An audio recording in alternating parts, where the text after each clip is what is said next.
Is-saħħa fin-nefqa mill-konsumaturi Maltin mistennija tkun fattur ewlieni fit-tkabbir ekonomiku għal pajjiżna din is-sena u s-sena d-dieħla.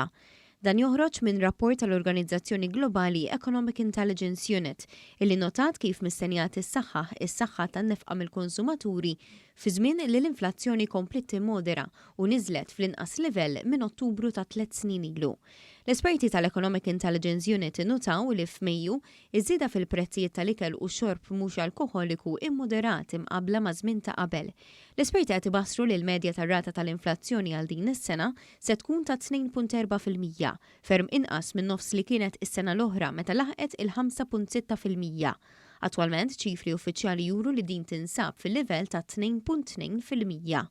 Ir-rapport jgħid ukoll ir-rata ta' tkabbir ekonomiku mistennija tkun riveduta l fuq u tisbuq 3.5% għal din is-sena.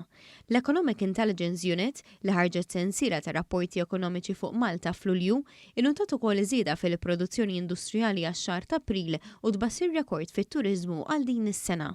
L-esperti qalu li minn deficit baxx fil-kaxxa ta' Malta fl-2023 matul din is-sena u fi żmien li ġej mistenni jiġi reġistrat saħansitra surplus.